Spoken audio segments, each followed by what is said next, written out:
Boa noite, meus amigos. Estamos aqui de volta. Como sempre, começamos invocando a Santíssima Virgem Maria e o Santo Padre Pio de Pietrelcina, para que roguem a Deus que nenhuma injustiça se cometa nesse programa. Olha, antes de tudo mais, eu queria ler aqui para vocês uma mensagem que eu recebi do Bernardo Souto, do Recife. Diz ele: escrevo-lhe para expressar meu sentimento de absoluta revolta em relação a uma espécie de censura silenciosa que vem sendo imposta ao poeta e filósofo Ângelo Monteiro aqui no Recife. O fato é que o intelectual alagoano só muito raramente é convocado a participar dos principais eventos literários da capital pernambucana. Neste último Festival Recifense de Literatura, que ocorreu agora há pouco, entre os dias 22 e 29 de agosto, o nome do autor de Escolha e Sobrevivência sequer foi mencionado na programação. As pessoas mais sensatas daqui do Recife sabem que Ângelo Monteiro se tornou persona non grata para os organizadores desses eventos por denunciar a plenos pulmões a picaretagem literária existente não apenas em Pernambuco, mas em todo o Brasil. Mas quando é que essa merda vai terminar no Brasil? Quando é que, vamos dizer, a excelência, a qualidade, o valor educativo das obras vão interessar mais do que a fidelidade do sujeito a esses grupinhos de mútua puxação de saco? Quando é que vai terminar essa coisa de capelinha? Né? Quando é que, bom, capelinha existe em todo lugar, mas acontece que não tem esse poder imperial que tem no Brasil, né? No Brasil isso é a única coisa que conta. Você ser um puxa-saco é a única virtude que conta no Brasil. É um negócio impressionante, né? Toda hora a gente vê isso de novo e de novo e de novo. Essa tendência sempre existiu no Brasil. Mas nos últimos 20 anos a coisa passou de todos os limites. Em outras épocas sempre existiu isso, é claro. Faz parte daquilo que o Alexandre Zinoviev chamava vida comunal, né? Que é regida por aquelas regras, né? De você evitar a responsabilidade, empurrar a responsabilidade para o outro, você sempre tentar tirar vantagem, essas regrinhas de mera sobrevivência, né? Nos grupos. No entanto, em outras épocas, onde os valores maiores de civilização mantinham essas coisas sob controle, mas nos últimos 20 anos, olha, abriu todas as latrinas, quer dizer, todas amebas, tênias, lombrigas, saíram todas e ocuparam o espaço. É um negócio, é a invasão das lombrigas, meu Deus do céu, né? Você vê, em outras épocas, eu lembro assim, por exemplo, se você estudar a vida do Graciliano Ramos, você vai ver que ele, sendo membro do Partido Comunista, ele criou um bocado de problema lá dentro, porque ele falava as coisas que ele, como ele estava vendo, incomodava todo mundo, tá certo? E não obstante, o Partido Comunista engolia em seco e continuava respeitando o cara por ser um grande escritor.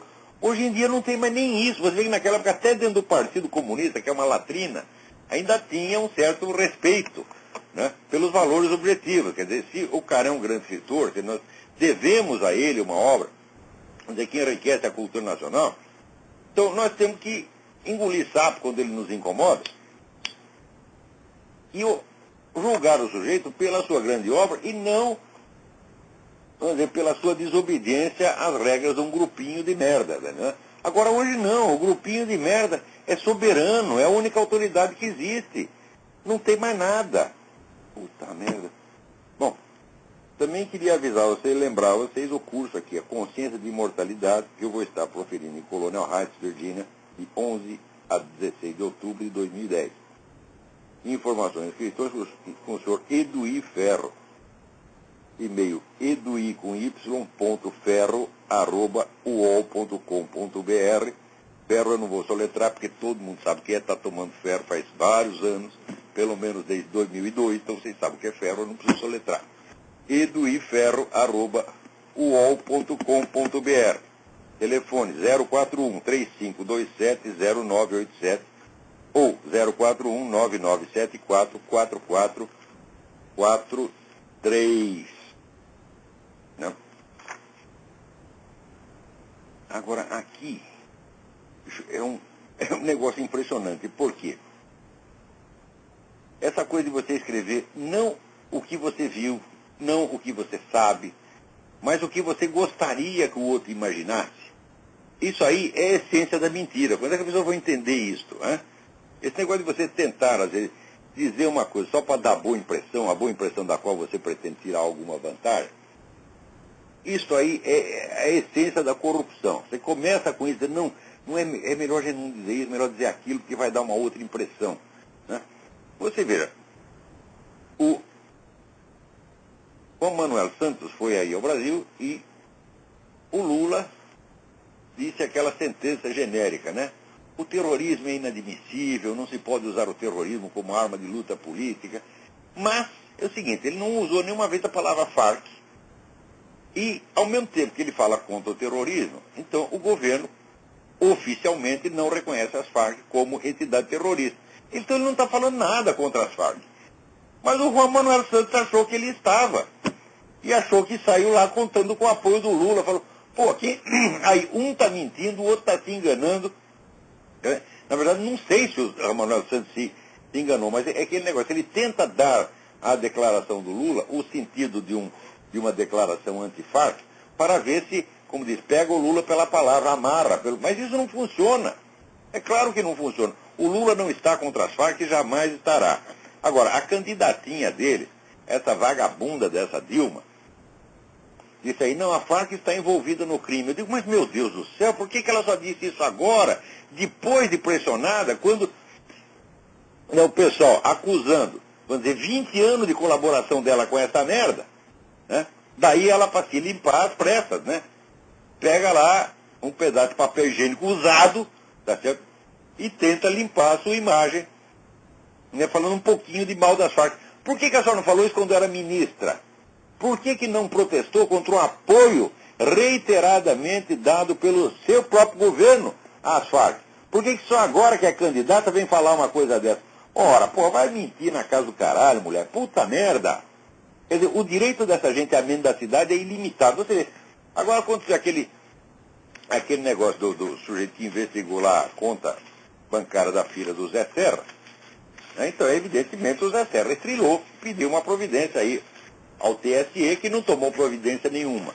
Esse é um caso para impugnar a candidatura da dona Dilma. Em qualquer país decente, uma coisa dessa durante a eleição, a candidatura está impugnada, era o que tinha que acontecer. Bom, o Tribunal Superior Eleitoral, que é um órgão do PT, não fez absolutamente nada, né? Se fosse o Serra, bom, o Serra estava ferrado. Então, a confiabilidade do TSE é 0,0000. Então, daí acontece, me mandaram aqui um documento do PT de Santa Catarina, um sujeito dizendo, olha aí, o golpe começou. O que é o golpe? É o Zé Serra protestar contra a invasão da conta bancária da filha dele. É golpe de Estado. Quer dizer, golpe de Estado não é o crime que você faz violando a lei eleitoral para tentar fazer uma fraude eleitoral monstruosa, né, comprometendo lá a filha do outro candidato. Não, isso não é golpe de Estado. Golpe de Estado é o cara reclamar disso ao Tribunal Superior Eleitoral.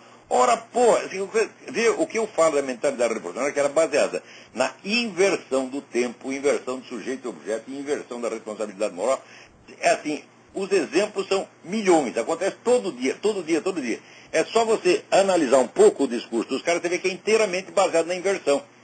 Você vê o que aconteceu esse negócio do México, né? Os narcotraficantes lá matam gente pra caralho. Daí, depois de fazer a matança, está livre para matar quem ele quiser durante anos, daí o governo resolve intervir e começa a matar uns traficantes. Daí o que os traficantes fazem? Denunciam a guerra, o estado de guerra no México. Olha, morreram 28 mil pessoas. Sim, morreram 28 mil pessoas, das quais 27 mil foram vocês que mataram. Então o que eles fazem? Eles computam o número dos que eles mataram e mais do que o governo matou e joga tudo na conta do governo. Então, primeiro, inversão do tempo. O governo só entrou na história porque vocês estavam matando gente. Então, por vocês, primeiro o governo depois. Aí inverte, é como se o governo tivesse começado a matar. O governo disse assim, olha, então no ano de 2005, o governo pensa assim, olha, no ano de 2010, aquele fulano lá vai começar a traficar tóxico, então nós vamos matá-lo preventivamente. É essa a história que eles estão contando.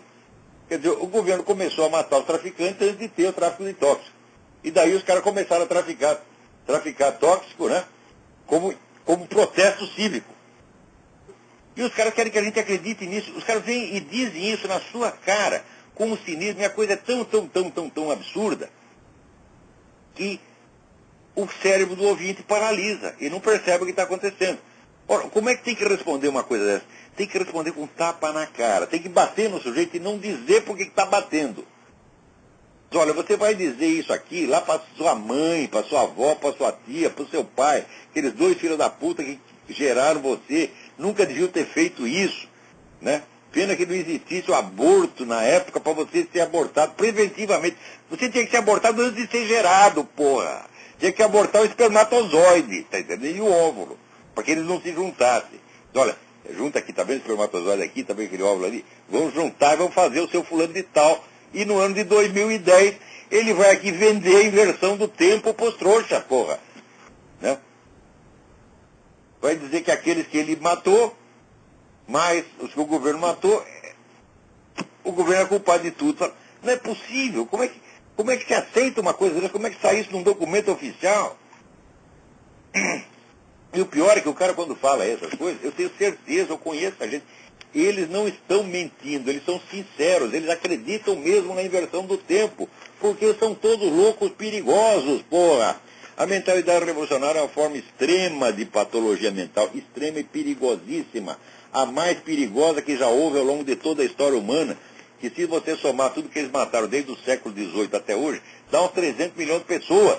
E quanto mais gente mata, mais a situação piora, mais aumenta a fome, o desemprego, a criminalidade. Quer dizer, o mal gera o mal e incessantemente a coisa não para. Então, eu digo e repito, a mentalidade revolucionária é o pior flagelo que se abateu sobre a espécie humana desde o tempo de Adão e Eva, ou do homem de Neandertal. O homem de Neandertal provavelmente era bisneto de Adão. Então, desde aquele tempo, se somar tudo que aconteceu de merda, terremoto, praga, epidemia, vulcão, incêndio, soma tudo, não dá o número de pessoas que a mentalidade revolucionária matou em 3 séculos. É um negócio impressionante. Então, o que as pessoas estão esperando para tomar consciência que essa coisa tem que ser erradicada, erradicada. A mentalidade revolucionária deve ser expelida do rol das ideias admissíveis no ambiente decente. A coisa tem que ser assim, o sujeito começou abriu a boca, inverteu o tempo, dá-lhe um chute no meio do cu. Né? Não importa se é seu amigo, seu parente, sua namorada, sua avó, sua tia. Dá-lhe um chute no meio do cu e manda calar a boca. Tá? Manda limpar a privada. Tá entendendo? Vai fazer um serviço decente. Né? Vai esfregar um chão, porra. Né? É isso que eu faria. Por exemplo, pegar um quartinho de Moraes. O que você faria com o quartinho de Moraes? Você mandar pra cadeia? Falar, não, eu dava um esfregão na mão do pé da puta e falar, vai limpar o banheiro, seu bosta, que é uma coisa que está à altura da sua capacidade. Tá certo? O Lula, então, não, o Lula nem manda limpar o banheiro, porque ele vai sujar aquela porcaria lá, porra. Né? Puta vida. Né? Eu lembro uma vez que eu estava num ônibus, né, e sentado lá do sujeito, o sujeito estava fedendo pra caramba. De repente ele sai e vai no banheiro, né? Por volta. Aí chegou a minha vez de ir no banheiro. Quando eu estava chegando perto do banheiro, todo mundo, não entra aí que tem merda até no teto. Tá vendo? Então, é isso aí que o Lula ia fazer, porra, tá entendendo? Então não pode mandar nem limpar banheiro. Né? Sabe o que você faz? Manda sentar num canto e ficar quietinho, vai. Senta aí, fica quietinho, vai. Aqui. O documento, chama-se O Golpe Começou. Agora, olha aqui que coisa interessante. É um cara lá do PT de Santa Catarina. Caros amigos e companheiros, já participei de eleições onde a sujeira e ele quer mal-caratismo. Mal-caratismo é o cu da sua progenitora. Mal-caratismo? Mal-caratismo? Aqui que... Porra! É? Mal-caratismo e tudo de ruim acontece. Mas essa eleição de 2010, pelas suas características, pode ficar na história do Brasil, pois as forças conservadoras estão usando de todas as suas armas para barrar os avanços conseguidos nos últimos anos. Presta atenção, não quero entrar no mérito do que foi errado ou certo administrativamente, pois temos que ter a consciência maior do que está em jogo. Ou seja, não interessa, não vamos discutir se o que o cara do PT, o tal do contador do PT fez, é crime ou não. Isso não se discute, se discute o interesse maior do PT em permanecer no poder. Quer dizer, o cara confessa isso aqui, pô, isso é total... E agora, o que nós vamos discutir é o seguinte, a ação golpista do seu Zé Serra, que entrou com uma queixa no Tribunal Eleitoral. Puta que pariu, quer dizer que agora o golpismo não é o crime que é golpismo, é você denunciar o crime, é a justiça que é golpismo. O que fazer com um cara desse? Ora, eu não estou dando nem o nome do filho da puta, tá entendendo? Eu estou procurando aqui, não estou achando, mas... Não, acho que não tem nome, não tem nome. Né? Não tem nome. Isso aqui não é ser humano, é tatu-bola, minhoca, qualquer coisa. Tu não é um cidadão brasileiro, não. Né? Tu é uma merda miraculosamente investida do dom da fala. Né? Olha aqui, até saiu, esse negócio do México que eu estava falando, saiu um artigo excelente do Bill O'Reilly. Né? Deixa eu ver se eu consigo descobrir onde está isso aqui, para indicar. Ó, saiu no Human Events. Vai lá, www.humanevents.com. Procura lá o artigo do Bill O'Reilly sobre o México, o artigo está excelente. Ele diz o seguinte, esse pessoal que trafica droga no México é mais perigoso do que a Al-Qaeda, eles matam mais gente do que a Al-Qaeda. E eles matam esse bando de gente, né? E daí, naturalmente, o governo reage e começa o tiroteio deles. Diz, o governo está travando uma guerra, criou um estado de guerra civil. Quer dizer, se só eles estão matando, não tem guerra alguma. E, de fato, não tem, é caçado de coelho. É isso que eles gostam. Todo mundo desarmado, eles matando todo mundo em paz. O governo não deixa os caras matar as pessoas em paz. Que coisa mais feia, porra. Né? Quer dizer, meu Deus do céu. Agora, o que eu acho engraçado é pessoal assim, às vezes até liberal, conservador, que acha que essas coisas é uma questão de divergência ideológica. Diz, não, você tem a sua posição ideológica, eles têm a deles. Escuta, mas desde quando matar pessoas é posição ideológica, meu Deus do céu? Puta, peraí, tem alguém na linha aí. Quem é? Alô? Tudo bem? Tudo bem? Sou Luiz Guilherme, estou falando aqui de Santos. Luiz Guilherme. Eu queria te perguntar uma coisa lá. Você estava falando da mentalidade revolucionária e eu estava lendo o livro Barbárie em Berlim, do Chesterton, não sei se conhece. Eu li muita coisa do Chesterton, mas esse aí não. E ele... É engraçado que ele vai descrevendo o povo teutão, né? E ele descreve, parece que... Ele descreve os alemães como se eles já fossem... Que os alemães não eram dignos de confiança, e o que ele descreve parece muito o que seria a mentalidade revolucionária. Que ele fala que... por exemplo...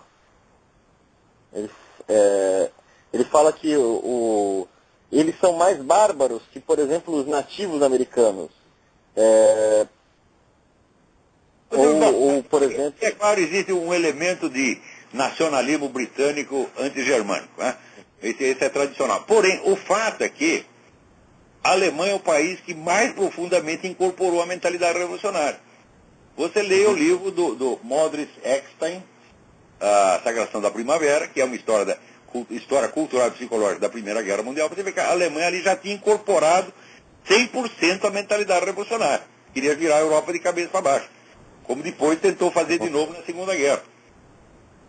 Então, o Chesterton, embora ele esteja atribuindo isso aí aos alemães estruturalmente, não é verdade. Isso é uma coisa que entrou na Alemanha a partir da segunda metade do século XIX. Quer dizer, não é uma característica histórica permanente dos alemães, né?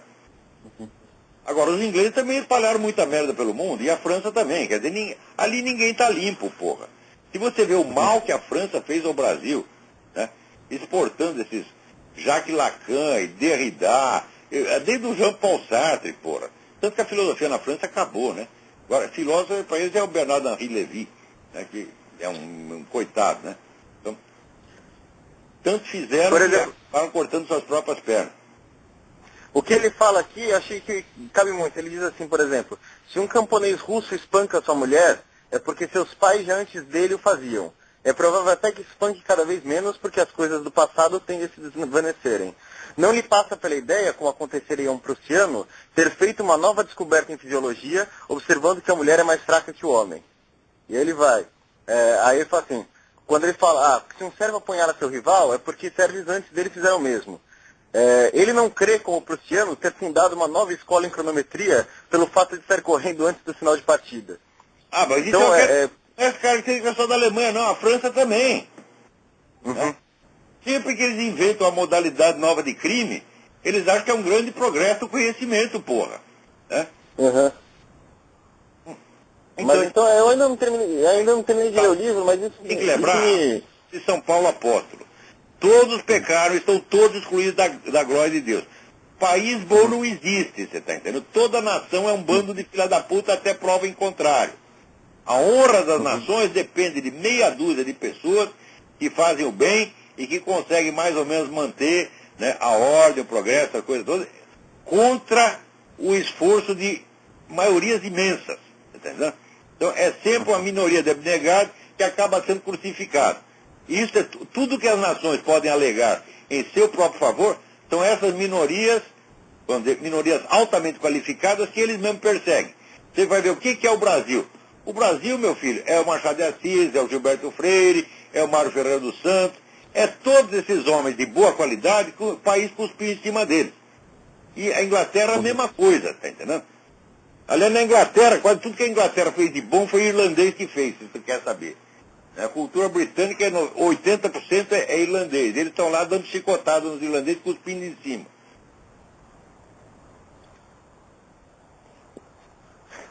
Então tá certo, Olavo. Muito obrigado. Eu vou terminar de ler o livro, depois eu até, de repente, até comento minhas impressões lá no fórum do seminário, até o pessoal comentar um pouco. Obrigado. Estou achando o livro muito bom. Obrigado pela resposta, Olavo. Até mais. Chesterton é maravilhoso, tem que ler tudo que o cara escreveu, pô. Eu estou aqui tentando completar a obra completa dele, mas a obra completa não acaba mais, rapaz. Chega a 50, 60, 70 volumes, pô, um negócio de louco. Muito obrigado, viu, Olavo? Até mais. Obrigado, eu. Agora, olha aqui, esse negócio do governo, vou dizer, de nivelar a aposentadoria dos milicos com a dos outros, é claro que a coisa em si é injusta, né? Porque não é a mesma coisa tu ficar lá carimbando, né, protocolando cartinha, e você está levando o tiro das Farc no meio da floresta. Não é a mesma coisa. Tá certo? Então, os militares não podem ser tratados como funcionários públicos, como outros quaisquer. Isso é um absurdo. Mas, cá entre nós, eles fizeram por merecer. Porque o que eles engoliram de cabeça baixa, dizendo sim senhor, batendo continência nos últimos 20 anos, era para já ter acabado as Forças Armadas. Não acabou por milagre. Tá certo? Quando inventaram a porra do Ministério da Defesa, eu avisei, não foi por falta de aviso, porra. Eu disse, eles inventaram isso para meter lá um monte de civil mandando em vocês. Vão botar um comissário do povo nas costas de cada um. E agora já estão botando mesmo. Então, a reclamar da aposentadoria dos males, olha, eles estão roubando sua aposentadoria de fato, mas esse é dos males o menor, porque o pior é que eles estão realmente reduzindo as Forças Armadas a um órgão do PT. Pois você vai botar lá um comissário político, nós sabemos, o Estado já está reduzido ao PT. Então, onde, né, se alastra a autoridade do governo, é o PT que está lá mandando. Então, tu vai ter, cada um vai ter um Zé Dirceu, Marco Aurélio Garcia pelas costas, e ainda vai ter que bater continência pro filho da puta. Agora, gozado, eu estava falando negócio do Lula com as Farc, veja as duas notícias. A Rádio Caracol de Bogotá, que é uma rádio estação muito boa, ela endossou a interpretação que o Santos deu à declaração do Lula. Lula investe contra as Farc e diz que nada justifica o terrorismo. Ora, como é que as Farc interpretaram isso? Está aí o documento das Farc dizendo o seguinte, o Lula rechaçou as propostas do Santos, e ao dizer que o terrorismo não pode ser usado como arma política, ele está se referindo ao próprio Santos, insinuando que você fez sua carreira na base do combate ao terrorismo, usando o terrorismo como arma política. Eu acho que o que está na cabeça do Lula é exato. As Farc leram corretamente a intenção do Lula, né? O Santos está interpretando a coisa, né, está passando tinta cor-de-rosa em cima para ficar tudo bonito e dar a impressão de que o Lula é um grande aliado dele. Não é. Tá certo? O Lula é um traidor, o Lula trabalha para as Farc. O Lula puxa o saco dos seus inimigos pela frente. Olha, vocês lembram quando estava aí o George Bush, né? No Brasil, foi visitar o George Bush, o Brasil. Então, estava lá o Lula e ele trocando beijinho na sala, e em volta do palácio, a maior manifestação anti-americana que já houve na história do Brasil, montada pelo próprio PT. Quer dizer, o Lula faz a divisão do trabalho. Olha, eu afago o cara e vocês dão um pontapé no cu dele. Tá certo? É claro que é assim. Porque era o próprio partido oficial, o próprio partido governante, né? você imagina agora, por exemplo, se viesse o Lula aqui e o Obama está lá trocando beijinho com ele na Casa Branca e volta o Partido Democrata a organizar uma manifestação anti-Lula. Então,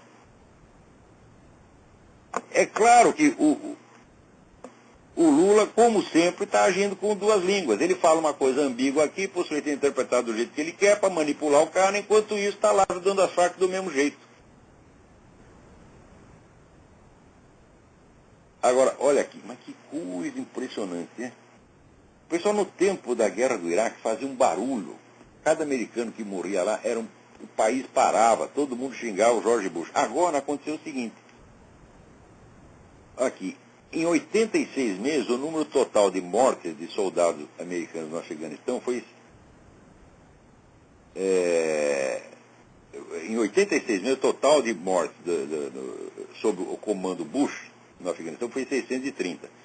Sob o comando Obama, em 19 meses, né, já tem o total de 632. Quer dizer, olha, 86 meses de um lado, 19 meses do outro. 630 mortes de um lado, 632 do outro. Quer dizer, está morrendo muito mais gente no Afeganistão agora do que no tempo do George Bush, porra.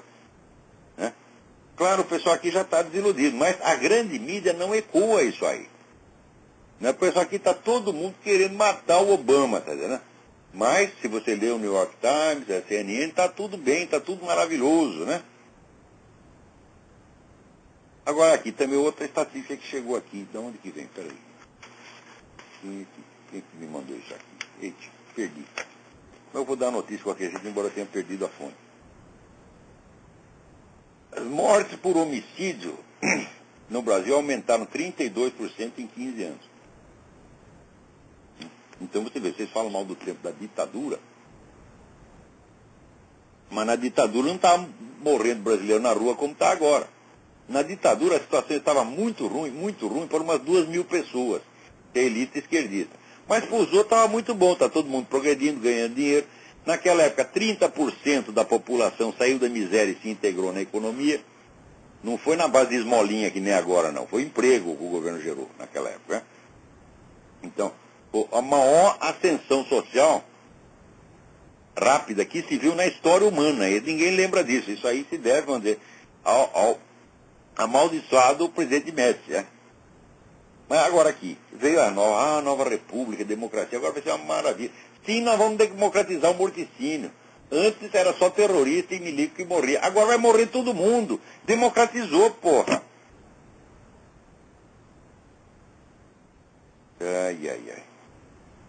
Olha aqui, tá? Tá aqui a fonte. Indicadores de desenvolvimento sustentável do ano 2010 do IBGE. Não sou eu que estou inventando. Agora, para não dizer que está tudo perdido, diz que nos Estados Unidos esse ano saiu aqui um relatório do National Center for Education Statistics dos Estados Unidos, dizendo que o número de crianças que estão indo para o homeschooling está aumentando, já está indo para 6 milhões. Daqui a pouco está todo mundo no homeschooling. Agora, olha, o governo Lula, que relógio parado também acerta 2 vezes por dia. Né? O Lula realiza um milagre, um relógio parado, mas ele se acerta só uma vez por ano. Tá certo? Então, ele acertou liberando o homeschooling. Gente, é a chance. It's now or never. Tirem as suas crianças da escola já. Se vocês não têm condição de educá-los pessoalmente em casa, o que você faz? Vocês contratam preceptores, você cria em grupos.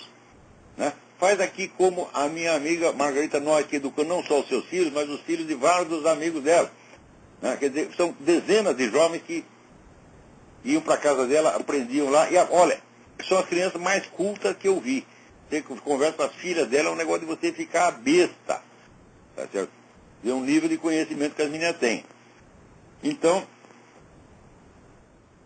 como os filhos do casal Nunes, que são muito mais cultos do que o ministro da Educação, porra. Eu queria fazer, vamos fazer aqui um torneio de cultura geral, aqui pega o ministro da Educação e pega os 2 filhos do casal Nunes. É isso? Os meninos iam dar um baile no cara, porque ministro da Educação, primeira condição para ser ministro da Educação no Brasil é analfabetismo no mais alto grau. Tá certo? E uma QI tem que ser abaixo de 15. Né? Então, olha, o negócio aqui nos Estados Unidos está melhorando muito, porque ninguém mais acredita no sistema educacional e está né, aumentando, que quanto por cento já aumentou? Agora, diz que aumentou, então, olha, aumentou 2,9% agora no último ano. O negócio não está indo mal. Agora, no Brasil tem que aumentar 100%. Né? Sabe aquele negócio? Aqui tem o governo faz a campanha No Child Left Behind. Né? Então, no Children Left Behind no Brasil também. Ninguém vai ser deixado para trás na escola. Volta tudo para casa. Ninguém vai ser deixado para trás.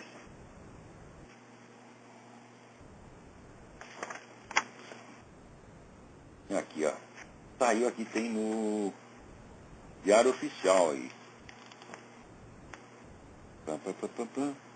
Para obter certificado de conclusão do ensino médio, os participantes devem ter 18 anos completos e a data de realização da primeira prova do Enem. Tá? Ter concluído ensino fundamental. O item B, ter concluído ensino fundamental, foi suprimido. Então você precisa só ter 18 anos completos, ter atingido o mínimo de 400 pontos em cada uma das áreas de conhecimento e ter atingido o mínimo de 500 pontos na redação. Não precisa concluir ensino fundamental. Abaixa o ensino fundamental, fecha essas merdas, transforma tudo em supermercado, estacionamento. A USP, por exemplo, já tem esse projeto, né? Se você quiser contratar um arquiteto urbanista para fazer isso, né? Passar um trator em cima, transformar tudo em estacionamento, né? Para aliviar o congestionamento de trânsito. Né? Agora aqui,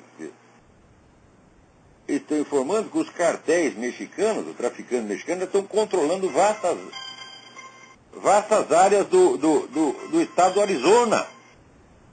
Né? E está aí o Obama defendendo os traficantes, está lá denunciando o estado do Arizona na ONU, né? Para que o estado do Arizona não consiga controlar a imigração ilegal. Quer dizer, então é evidente que esse pessoal, tipo Lula, Obama, eles funcionam tudo ao contrário. Vocês nunca vão entender revolucionário se não botar essa palavra na cabeça. Revolução quer dizer inversão. O negócio vai funcionar tudo ao contrário. Né? Agora aqui, para não dizer que só tem no Brasil tem louco, aqui tem uma escola, né? Tinha lá um menino com um rosário na mão. Então, botaram o menino para fora da escola, porque diz que rosário é símbolo de gangue. Você está usando aí um objeto que pertence a uma gangue, né? É a gangue fundada por tal nosso Senhor Jesus Cristo. Cuidado com essa gente, pô. Botaram o moleque para fora. Claro que agora estão processando a escola. E eu acho que provavelmente vão ganhar. Mas o problema não é isso. O problema é que as pessoas, em geral, não reagem. Né? Tem que reagir, tem que ir para a justiça, tem que brigar, pô. Agora aqui, o grupo gay da Bahia, por exemplo, diz que vai acionar o Fidel Castro. Porque o Fidel Castro, depois de prender, matar, né? Torturar o pessoal gay durante 50 anos, ele descobriu que isso é errado. Ora, porra, mas quanta inteligência. O homem levou apenas 50 anos para descobrir que isso não se faz, porra. O que há? Daí, ele disse assim, não é porque você reconheceu, não é porque você confessou o crime que você está isento de pagar por ele. Então está muito certo o grupo gay da Bahia. Agora acontece o seguinte, o grupo gay da Bahia. Vê se vocês aprendem a diferença entre prender e matar gay, tá certo? Ou querer impedir que os gays botem padre e pastor na cadeia só porque citou Bíblia. Vocês acham que é a mesma coisa? Né? No Brasil alguém está prendendo, matando vocês? Olha aqui, ô Luiz Mota, você conseguiu mostrar uma estatística ao longo de 30 anos, houve 120 gays que foram mortos. Porra, isso é piada. Num país que mora 50 mil pessoas por ano assassinadas, você dizer que foram assassinados 120 ao longo de 30 anos, você estar comprovando que não existe nenhuma perseguição anti-gay no Brasil. Eu nunca vi gay ser perseguido, a não ser por bandido. Onde eu mesmo arrumei briga de rua para defender o traveco que tinha 2 vagabundos batendo nele. Então eu e uma mocinha, né? E não sei por que os caras ficaram com medo de nós e foram embora. Se resolvesse partir para porrada, nós estávamos ferrados, eu e a mocinha. Mas a gente estava tão bravo que eles ficaram assustados por um embora. Daí a mocinha que trabalhava num bar pegou lá o traveco, levou lá para dentro para cuidar dele. E eu não fiquei para ver o fim da história. Então, isso aí, quando tem perseguição a gay, é bandido que faz isso. Não é o governo, não é gente decente, sobretudo não é a igreja. Você já viu padre, pastor, falando aqui, vamos fazer uma tropa e sair dando porrada, ninguém na rua? Nunca aconteceu isso, porra. E vocês ficam com choradeira de uma coisa que não acontece. Agora, em Cuba acontece, porra. E quer saber? Quem chamou a atenção de vocês para isso, sabe quem foi? Foi esse que vos fala. E eu, durante anos, eu falava, vocês ficam com essa choradeira, essa frescura, essa viadagem de dizer que gay é perseguido no Brasil. Pô, o Brasil é um país que tem show de traveco às 3 horas da tarde na televisão e fica lá a vovó com os netinhos vendo, porra. Né? Ninguém faz nada de mal contra gay no Brasil, ninguém nunca. Que quando faz é bandido, é delinquente, evidentemente, né? Isso quando não é o sujeito que levou o traveco no motel, comeu o traveco e depois bateu. Agora, o cara que come o traveco, o que que é? Hã? É um machão heterossexual? Não, é viado que nem o outro, porra. Você me desculpe, mas diga, né? Esse negócio de dizer quem come não é viado, só quem dá flora.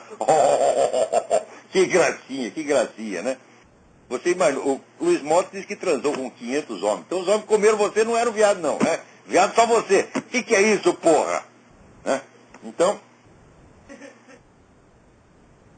o sujeito que se utiliza do serviço de um traveco é tão gay quanto o outro, evidentemente. Então, se além de comer, já não devia fazer isso, ainda bate, você, puta merda, né? Agora, pessoas religiosas, tá certo? Não fazem isso, não perseguem gay, nem sequer humilham gay. Hã? Eu faço aqui as minhas piadas, mas eu faço fraternalmente, porra. Né? Eu tô cheio de... Tem amigo gay que a gente faz piada, ele faz piada de mim, eu faço piada dele, nunca não há malícia nisso, tá certo? E qualquer um deles sabe que se alguém levantar a mão contra eles, eu vou ser o primeiro que vai defender, tá certo? Eu acho que eles dão o cu com o meu cu do outro errado. Você quer saber? Eu acho errado, mas... É só eles fazem coisa errada? Não, eu também faço um monte de coisa errada. Então é o seguinte, eu cuido dos meus pecados, você cuida dos seus. Eu não vou cuspir na sua cara por causa dos seus pecados, você não vai cuspir na minha por causa do meu. Tá bem? Então, se precisar de alguma ajuda, precisar de um conselho, tudo estou aqui às suas ordens. Então, o que eu falo é contra a concepção política por trás desse negócio de movimento gay. Em primeiro lugar, existir um movimento político baseado numa, aspas, preferência sexual já é uma coisa inteiramente absurda. Por que só os gays têm direito à representação? E os sadomasoquistas? E os pedófilos? E os coprófilos? E aqueles caras que gostam de comer tatu? Não tem direito à representação política? A gente começa com isso, meu filho. Tá certo? Então, se pode ter um movimento baseado em movimento político baseado em preferências sexuais, tem que ter um movimento político baseado em preferências gastronômicas. Hã? Então, por exemplo, a gente faz um partido dos comedores de bacalhau. Tá certo? Daí o outro fala, não, nós aqui só comemos, nós somos vegetarianos, nós só comemos azeitona. 2 azeitonas a cada 3 dias. Tá certo? E o cara monta um negócio, um movimento político baseado nessa merda. Quer dizer, a coisa já é uma caricatura em si mesma. Né? Existir um movimento gay, fala, pô, por que não movimentos masturbadores? Né? Punheteiros Unidos do Brasil, PUB, né? Por que não? Não tem direitos? Né? O cara tem direito, por exemplo, né, ele pode dizer assim, olha, os muçulmanos têm direito a parar 5 vezes por dia o trabalho para rezar. Então, nós queremos parar 5 vezes por dia para tocar uma punhetinha. Você está entendendo até onde essa coisa vai parar, meu Deus? Essa caricatura, estão gozando da nossa cara. Cinicamente, sadicamente. Agora, no caso de Cuba, não é gozação não, gente. Ali é defender os direitos dos caras à vida e à liberdade, porque os caras são presos, são jogados em depósito de aidético, tá certo? E morrem para apodrecer e morrer lá. Isso quando não são mortos pela polícia no local. Pelo menos apanha. Traveco na rua, a polícia vê e desce-lhe o cacete. Então, eles estão muito certos, estou com vocês. E onde quer que haja perseguição real, por exemplo, vai ver lá no Irã como é que estão os travecos gays lá. Vai ver se essa moleza que tem no Brasil, ou que tem nos Estados Unidos, aqui tem mais moleza ainda, né? Então, a gente até, tem gente que policia a própria língua, o próprio vocabulário para ofender sensibilidade, eu não ligo, porque eu sou um cara grosseiro pra caralho, tá entendendo? Eu ofendo a sensibilidade de todo mundo, inclusive a minha, tá entendendo? E não ligo pra isso, e acho que ligar pra isso é viadagem. Porque os caras me xingam, eu xingo eles também, e vai ficar tudo por isso mesmo. Xingamento não mata, é? Já dizia Aristóteles, a palavra cão não morde, tá certo? Então, eu chamar você de filho da puta, não vai pôr sua mãe no puteiro. É apenas um modo de dizer, né? Aliás, é um modo inteiramente injusto, né? Porque ele pega as culpas do cara e joga em cima da mãe dele, porra, né? Então tem mesmo que processar tia da puta. Olha aqui, Lula lamenta não ter feito um projeto para ampliar o seu próprio mandato. Ai, ai, ai, ai, ai, ai, ai. Ele queria ficar lá para sempre. Mas ele vai ficar, porque a Dilma não existe. A Dilma é apenas um pseudópodo do cérebro do Lula, entendeu? O Lula continuará no poder eternamente. Lula é eterno, né? Eterno e indestrutível, imorredouro. Agora, aqui, olha aqui, veja você. Notícia da BBC. Né? Uma misteriosa chuva de excrementos intriga os habitantes do vilarejo de Saint-Pandelon, no sudeste da França. Desde meados de maio, eles se queixam de gotas marrons que caem do céu com cheiro e textura de matéria fecal. O prefeito do vilarejo, Jean-Pierre Boisel, afirmou que uma chuva de cocô passou a cair durante o dia e também à noite no município. Olha aqui, isso é coisa do capeta. Mas eu garanto para vocês, ele plagiou a minha ideia, porque eu já tinha esse projeto. Chuva de merda, mas era para ser em Brasília. O desgraçado foi fazer na tal de Saint-Pandelon, no cu do Judas, porra. Não era aí, ô Satanás, era em Brasília, porra. Né? Também eu tenho aqui as melhores ideias, capricho, dou o melhor de mim para inventar negócio. E você vem e estraga tudo. Você é um capeta mesmo, puta vida, né? Olha aqui, o laboratório da... Cientista é foda, viu, gente? O laboratório da região realizou nesse mês pesquisa científica com material coletado e confirmou que as gotas que caíam do céu são excrementos de origem animal. Ué, seriam de origem vegetal, por acaso? Agora as bananeiras estão cagando? As pedras, né? É cocô de arenito basáltico, né? É, né? Um pedaço de granito sentou e... Que é isso, pô? De origem animal? Não, meu filho, não é de origem, é de origem cerebral. De origem cerebral. Né? Né, vocês têm que, aliás, no Brasil, vocês têm que fundar um instituto, né, para fazer estudos anuais e criar o IFC, Índice de Fecalidade Cerebral. Isso tem que ser medido no Brasil anualmente e vocês vão averiguar os progressos desse índice ao longo dos últimos 20 anos, especialmente desde 2002, quando o PT subiu ao poder. IFC, Índice de Fecalidade Cerebral. É um problema científico da mais alta importância que está sendo negligenciado no Brasil. Né? Agora aqui, diz que o Muammar Gaddafi fez o apelo para que a Europa se converta ao Islã, e ele foi fazer o apelo logo em Roma, né? Mas é um cara de pau, meu filho. Então é o seguinte, nós temos que ir lá na Meca. Quer dizer, por que fica se metendo um na terra do outro? Né? E se um cara sai um padre, vai lá na Meca, fala isso, sabe o que ele faz? Mata o padre na mesma hora. Então o que é para fazer com o cadastro? Matar o filho da puta. É? Quer dizer, tu vem aqui dentro da nossa casa, né? Para fazer uma coisa que nós jamais faríamos na sua, o que é isto? Eu acho aqui, o que é justo, não é um problema. Eu sou contra a briga de religiões, totalmente contra. Mas, o seguinte, eu acho que os muçulmanos tinham que ter nos países do Ocidente os mesmos direitos que eles dão às pessoas de outra religião nos seus países.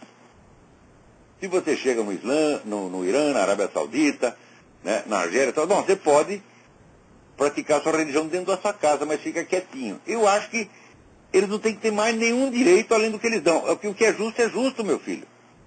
Até o próprio Cristo disse, ama teu próximo como a si mesmo, não mais do que a si mesmo, né?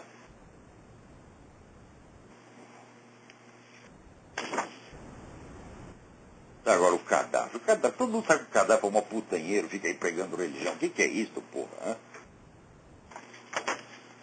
Alô, quem é? Quem está na linha aí? Alô, professor Olavo? Sim. Aqui é o Hugo de Nova York. Hugo de Nova York. Sim. Isso, o senhor mencionou algumas personalidades ilustres do Brasil aí. Eu queria saber a sua opinião sobre o Dr. Heráclito Fontoura Sobral Pinto, o advogado falecido em 91. Era um grande homem, mas quando ele estava muito velho, né, o pessoal do Partido Comunista começou a se aproveitar dele. Chegava lá pro velho, contava umas histórias tristes, né, e ele começava a defender comunista. Ele defendia comunista como ele defenderia um cachorro, essa é a verdade, né? Porque era um homem cristão, ia na missa todos os dias e tal.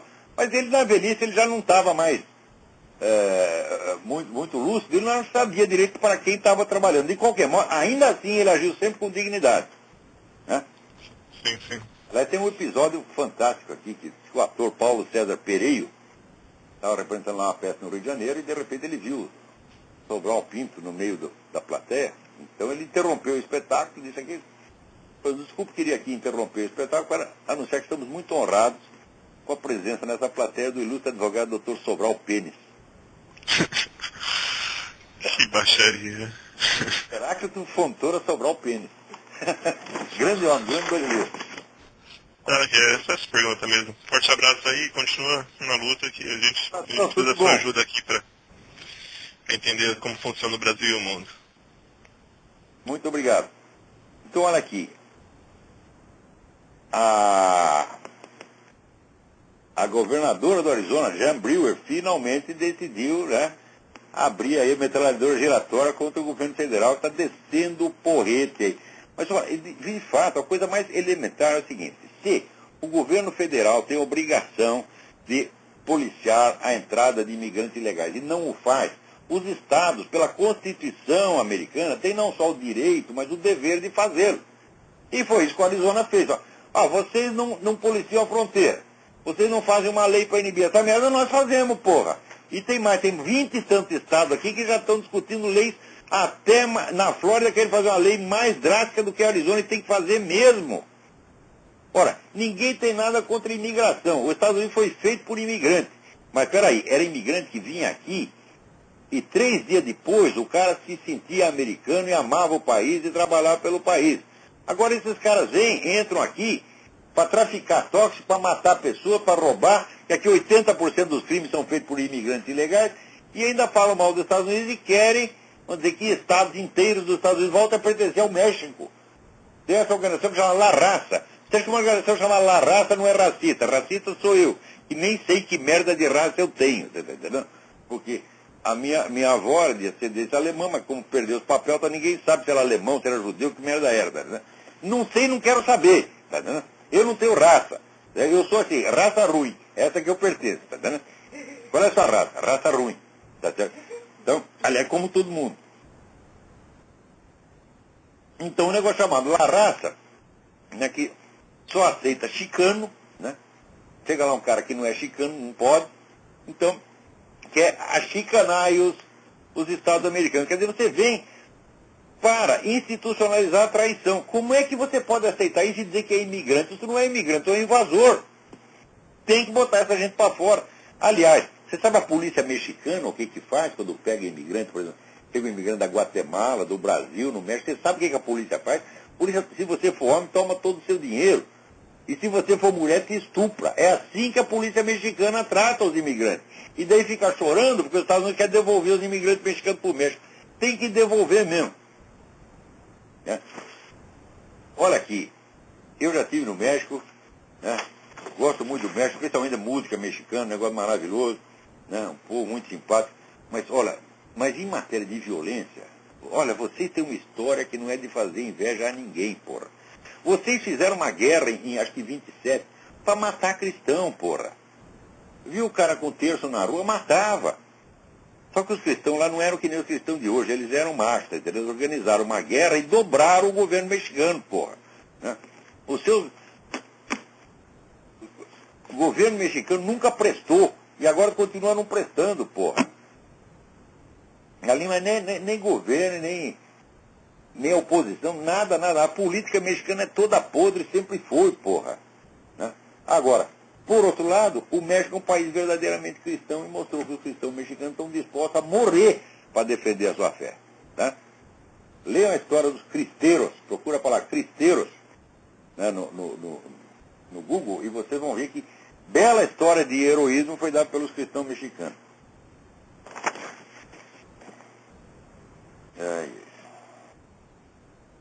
Ó, finalmente aqui saiu um relatório final sobre o negócio do aquecimento global e Inter-Academy Council, né, logo depois que o IPCC foi descoberta aquelas tretas no IPCC, então pediram para essa Inter-American Academy revisar toda a bibliografia lá do IPCC e ver o que querem. De fato, tem um monte de dado falsificado, a coisa foi uma treta mesmo, não tem mais jeito como disfarçar. Foi a maior manja de batom na cueca universal. Agora aqui, o presidente do Brasil, Inácio Lula da Silva, afirmou a lei que penaliza os pais que cometem alienação parental. A alienação parental é o seguinte: tu está separado da tua mulher, e quando você pega a criança para vir te visitar, você chega para eles e fala, não obedece àquela puta, aquilo é uma vaca, etc, etc. Você começa a falar mal, né, do outro progenitor. Ou então ela, né, quando está lá com as crianças, fala, seu pai é aquele bêbado, viado, ladrão, filha da puta, espancador de mulher. Né? Então você está jogando a criança contra o outro. Né? Agora, claro que é isso que eles chamam de alienação parental. Tiveram que inventar um nome elegante para isso, né?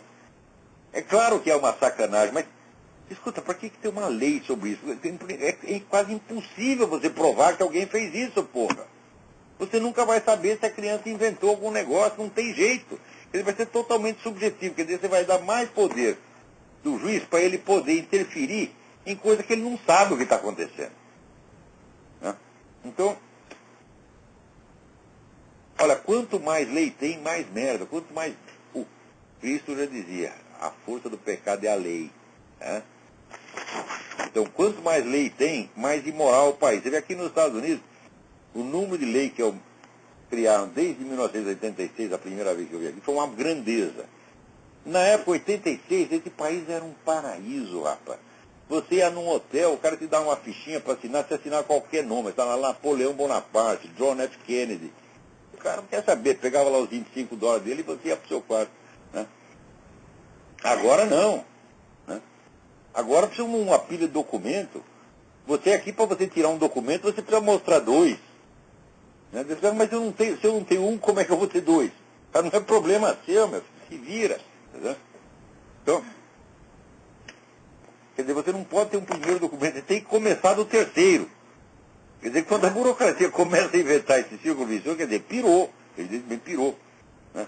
Então, fiz aqui polícia de trânsito, meu filho. Você aqui é multado em toda a esquina, você olhou feio pro guarda, pronto, está multado, entendeu? Peidou no volante, está multado. É um negócio de louco. Agora, imigrante ilegal pode entrar, terrorista pode entrar.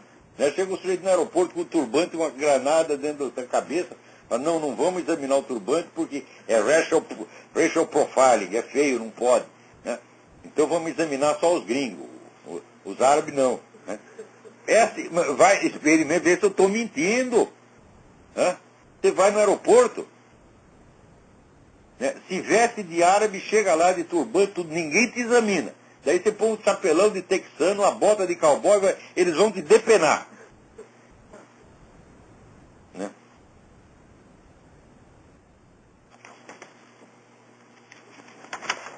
Vamos ver o que mais. Agora aqui, ó. O Ahmadinejad, que a Carla Bruni é uma prostituta. E, bom, eu não sou totalmente contra o uso desse tipo de linguagem, né? Mas o fato é que, por que chamar a mulher de prostituta só porque ela está defendendo a coitada que vocês querem matar a pedrada? Eu sou contra matar a pedradas o Ahmadinejad. Eu acho que ele deve ser afogado e cuspido. Você junta milhões de pessoas, cada um dá uma cuspida, o cara vai lá... É isso que tem que fazer com o Ahmadinejad.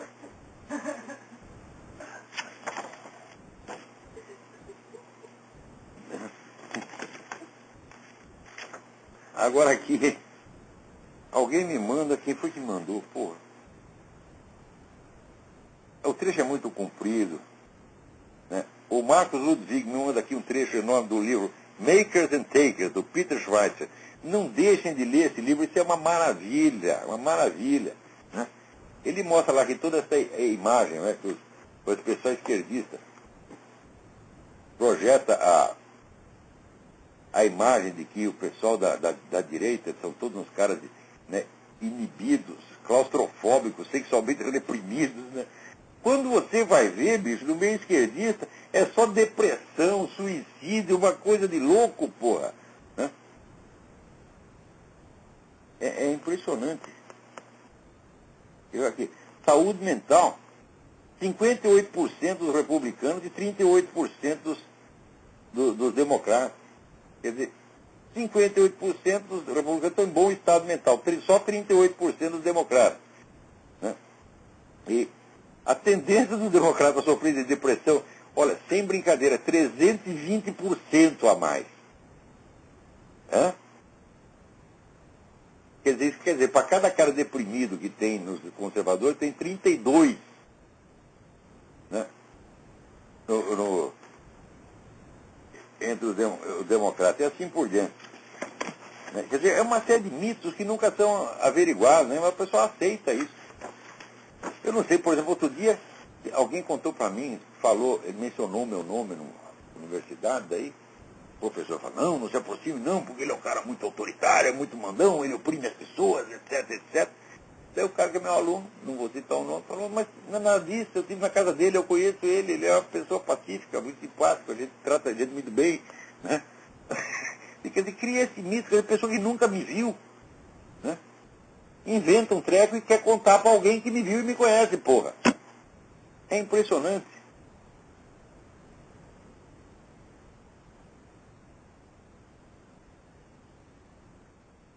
Olha aqui, a gente tem falado do caso aí do Alejandro Penha Esclusa, que está lá na cadeia até agora. Né? Ninguém sabe exatamente o que fazer com relação a isso, né? Mas eu acho que aquela boa e velha sugestão do Pat Robertson de dar um tirico de nada na cabeça do Hugo Chávez, olha, poderia ser útil em certas circunstâncias. Né? Não digo que eu vou fazer isso, mas talvez não fosse uma ideia. Né? Agora, não é só o Alejandro Penha, não. Aqui tem um outro cara aqui, Ivan Simionovski, 49 anos de idade, investigador criminal de profissão. Está lá, um prisioneiro político da Venezuela. Está lançando aqui um apelo ao Parlamento Europeu. Está no Mídia Sem Máscara. Dê uma olhada lá, vocês vão ver. Né? E espera aí, o nosso tempo acabou. Nossa, merda. Então eu tinha mais tanta coisa para falar. Lamento muito. Até a semana que vem, muito obrigado.